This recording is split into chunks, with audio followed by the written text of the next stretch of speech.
Good morning everyone. Today we will discuss rules for changing in interrogative sentences in indirect speech. For changing interrogative sentences into indirect speech, we have to observe the nature of question. A question can be two types. First type starts which can be started with helping verb. Helping verb is, am, are, was, were, has, have, had. Clear? Other type which start with question word. Question word, for example, what, when, where, why, who. What, when, where, why, who, how much, how many, etc. Clear? Look at the example. She said to me, can you lend me a few rupees? Type of question, helping verb से start है sentence हमारा. Said to changed into asked. In interrogative sentences said to change into asked.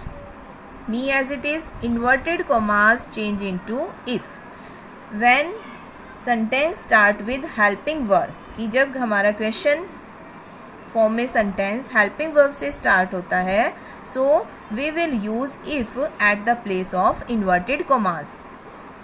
Now helping verb is used after the subject. Clear? In indirect speech में हम helping verb को subject के बाद use करते हैं. Subject हमारे पास you. You changed according to object me. I and can changed into could. Lend me. Me first person changed according to subject she. It means her. I could lend her a few rupees. Clear this? In interrogative sentences में said to change into ask, inverted commas change into if. If sentence is start with helping verb. When जब हमारा sentence helping verb से start होता है, so we will use if at the place of inverted commas. Clear? Look at the next example. Meena said to her mother, may I wear this sari? Said to change into asked. Meena asked her mother. Inverted commas change into if because sentence start with helping verb. I first person changed according to subject Meena. It means she. May is changed into might. Wear, this change into that. Sari. Clear this point? Meena asked her mother if she might wear that sari. Now look at the next example. I said to him, when are you coming back? When sentence start with question word. Question word से start हो रहा है. When हमारा question word है. When start with sentence starts with question word, we will not use if at the place of inverted commas. I said to change into asked. Him. अब inverted commas के place पर हम if का use नहीं करेंगे. Question word as it is. Clear? कि question word as a conjunction यहाँ पर यूज़ हो रहा है. इफ़ और व्हेन अभी अगर आप लिखते हो तो रॉन्ग हो जाएगा. Are you coming back? You subject, second person change according to object he. Helping verb after subject we will use. He was coming back. Clear this? Question word कि हमारे पास टू टाइप्स के interrogative sentences हैं. Helping verb से start होते हैं और दूसरे हमारे क्वेश्चन वर्ड से स्टार्ट होते हैं. Look at the next one. He said to me, how have you done the sun? Said to me. Said to change into asked. Clear?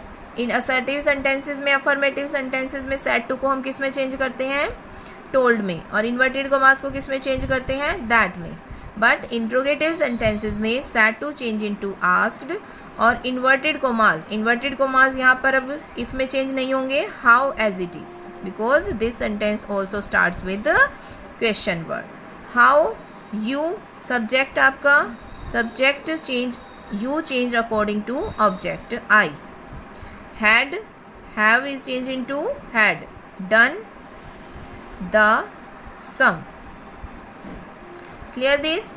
He asked me how I had done the sum.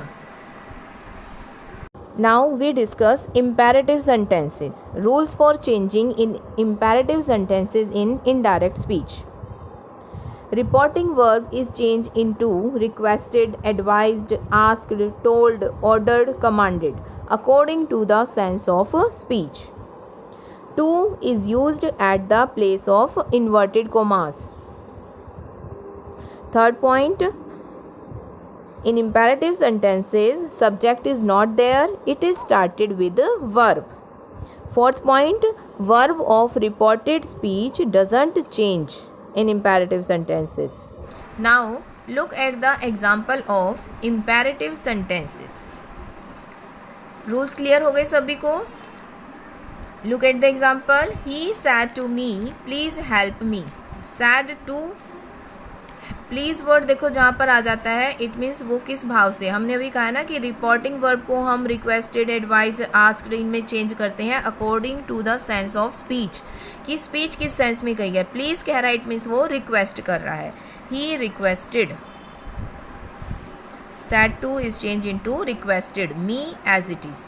Inverted commas change into to. Clear? Inverted commas को हम किस में change करेंगे? To में. Please यहाँ से remove हो जाएगा क्योंकि हमने रिक्वेस्टेड यहाँ यूज़ कर दिया है.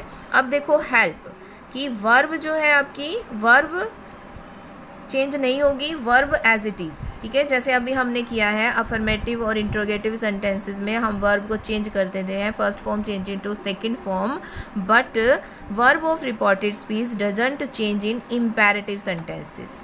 क्लियर? और इम्पेरेटिव सेंटेंसेस में जो सब्जेक्ट नहीं होता है और हमारा सेंटेंस स्टार्ट होता है विद हेल्पिंग वर्ब से, तो as it is help. Me है आपका पर्सन किसी भी सेंटेंसेस में, हर सेंटेंसेस में पर्सन हम चेंज करेंगे. Me change according to he, so him. Clear? He requested me to help him. Look at the next one. Father said to me don't quarrel with anyone. Don't quarrel. अब देखो, father ने मुझसे कहा कि quarrel, किसी से भी quarrel मत करो. इट मीन्स फादर क्या कह रहा है? एडवाइस दे रहा है. ठीक है, हमें सेंटेंस के सेंस पर जरूर जाना है कि वो किस सेंस में कहा जा रहा है. तो फादर यहाँ क्या कर रहा है? एडवाइस दे रहा है. So said to change into advised. Father advised me.